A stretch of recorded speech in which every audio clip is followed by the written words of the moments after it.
Hi, folks. Thanks for tuning in. Here's your host, Representative Rick Crawford.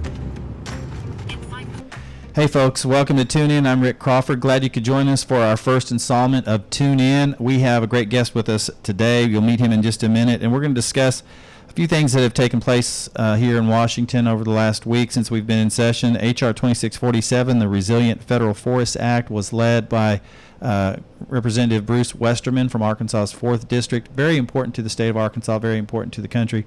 We'll talk about it when we come back right after this.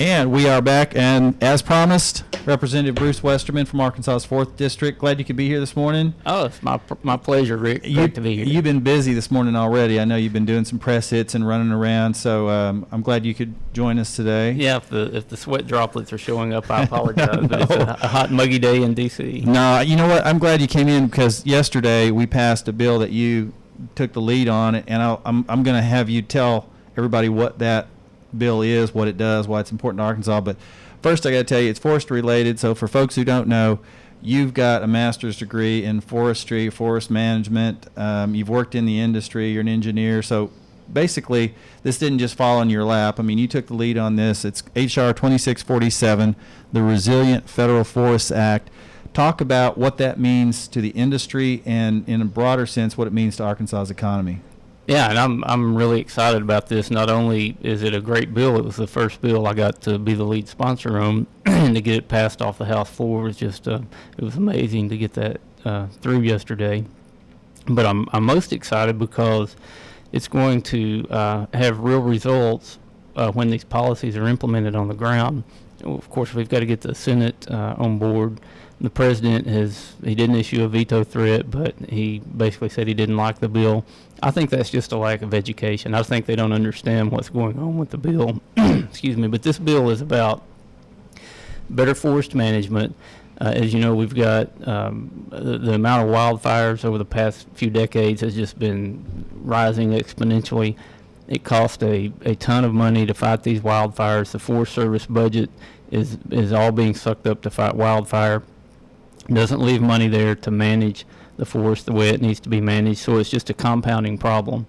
One of the reasons we're seeing such an increase in fires is because the Forest Service hasn't been able to manage their timberland. And one of the reasons they haven't been able to manage is because they'll put a plan together and then it gets tied up in court. And these aren't just plans that somebody sitting behind a desk at the Forest Service in Washington, D.C. are putting together. These are plans that are put together on the ground in the areas where the natural forests are, and they're not put together just by the Forest Service. They use these collaborative efforts where they bring in all these stakeholders. They sit down at the table and they talk about, what are the most important uses of the forest in this area. And these groups put in hundreds, if not thousands, of hours coming up with the best scientifically based management plan for the forest in their area, in their local community. They file the plan, and somebody from thousands of miles away files a lawsuit. It gets tied up in court, and no management ever happens. And here's what you just touched on. I wanted to ask you about this collaborative effort, and to me that was kind of the cornerstone of this whole deal. And it came from the work you guys did in the Ag Committee. Right, and so when I was watching on the floor yesterday, I mean, there were two or three. This was not an overly amended bill, which was a good sign of the strength of the bill.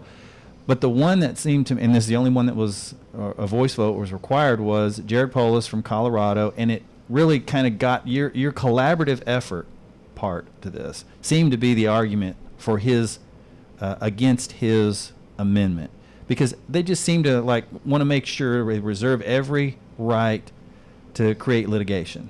And so the collaborative effort part of it sort of prevents that. Talk about that a little bit. Yeah, and everybody wants Americans to have access to the court system, and that was the argument against the stipulation we put in the bill, was that we're denying people access. Well, that's hogwash. People have access to come in and work in these collaborative groups. We're requiring, if you're going to file a suit against a management plan that was created by a collaborative group, then you've got to put a bond up that pays the cost of the Forest Service to litigate these cases if you lose the case. If you win the case, you get your money back. you still have access to the courts. But what's happened is we've had all these management plans challenged by in court by these extremist environmental groups who aren't doing it to protect the forest. There's loopholes where they can file the suit, and actually the federal government pays their fees to fight the case in court. So the more of these cases they fight, the more money that taxpayers are putting into their pockets. And Rome is burning. Literally, the forests are burning while we fiddle. So this is an effort to make them have skin in the game. If it's a plan that's not done in a collaborative effort, anybody can file a suit. They have the equal access. The rules are still the same. But when you've got a collaborative effort that's put together by local stakeholders, if somebody from 1,000 miles away or 100 miles away is going to file a suit to stop that hasn't been involved in the process, then they're going to have some skin in the game. So let's track this going forward. Okay, we passed this out of the House. What were the numbers? It seemed like we had pretty good bipartisan support for this overall in general. There were 21 Democrats that voted for it, and there were actually Democrats that spoke for it on the floor. And it's an interesting thing that a lot of times they'll come and they'll offer amendments, and they have no intention of supporting the underlying bill, even if they are successful in amending it, and then yet they still won't support the bill. And I find that to be, really something of a waste of time. If you don't have any intention of supporting the bill, then why offer any amendment? And of course, I see that all the time up here. Yeah, and Representative Kilmer from Washington State, he had an amendment. It was a good idea. It was adopted. Yeah, and then he doesn't support the bill. I spoke for the amendment because it's a good idea. We're about good ideas, and I went and talked to him. I said, Derek, this is a good idea. This needs to happen. What he was wanting to do was a larger collaborative effort across the landscape that would give an investor incentive to come in and put in some kind of manufacturing facility that could handle these products that are coming off the forest after when the management plans go in place. A great idea, something that's needed. And I talked to him. I said, this needs to happen. You need to support the bill so we can make it happen. I would like to work with you to make this happen someday. And he said, I can't vote for the bill. Yeah. But I thought that was kind of ironic that we adopted his amendment and then he voted against the bill. It is a little bit. He's a nice guy. And it's nothing personal against them at all. I mean, he's a perfectly nice guy, and I do think obviously it was a good idea. Otherwise, we wouldn't have had Republican support for the amendment. But then to not support the underlying bill, to me, is a little bit problematic. Okay, so we passed this out of the House. We got support for it. Is there who's carrying the flag in the Senate? Have you coordinated with them? The committee's doing most of the work in the Senate. I don't think there's a person that's come forward yet that's going to be like the main banner carrier for it.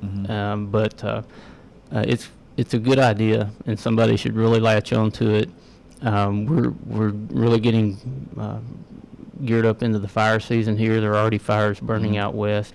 That's typically who you see taking the lead on these type of initiatives are the people from Idaho, Washington, California, Oregon, Montana. We saw Ryan Zinke from Montana that weighed in. Yeah, and Ryan had really this idea of the bonds for collaborative efforts. Yes. That came from Ryan. He's a great guy. He understands what's happening out there. He was telling me about I think he even testified to this during the hearing.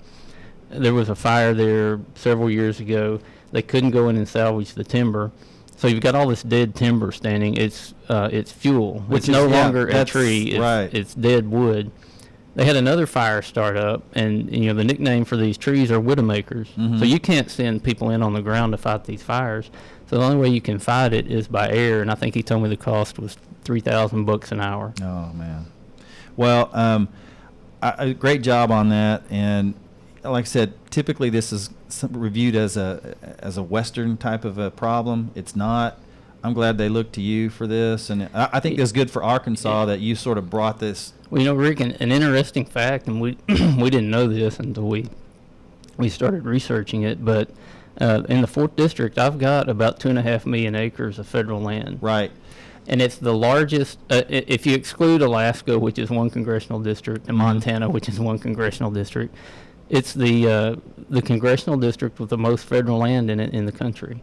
See, that's amazing, and this brings up another issue: is the payment in lieu of taxes deal, and how much revenue counties are losing because it's federally owned. And so, like I said, typically that is something that the western states deal with. So I'm glad that we're seeing that take place and seeing some Arkansas leadership on it. We had provisions in there on the secure rural schools that 25% of the stewardship contracting funds have to go into the county treasury for schools and for emergency services.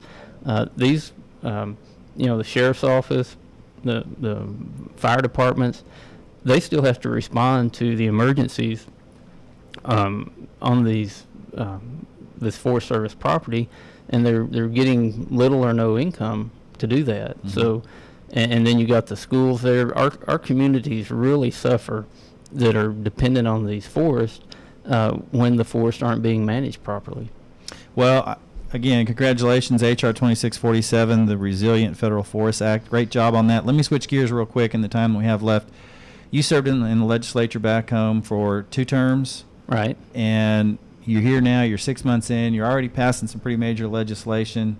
Kind of compare the differences in the state house versus being up here in the U.S. House of Representatives, and give us your assessment, because I've never served in the state legislature, so I don't really have any comparison. Yeah, I mean, at the end of the day, you have a bill that goes through the House, that goes through the Senate, and gets signed by the governor or the president. The overall process is somewhat the same, but the details are very different. In the state legislature, if you filed a bill, you were likely going to get a hearing on that bill, and you had quite a bit of control over that bill, and you actually went to the committee and presented the bill, so you had to kind of know your stuff on the bills you were presenting.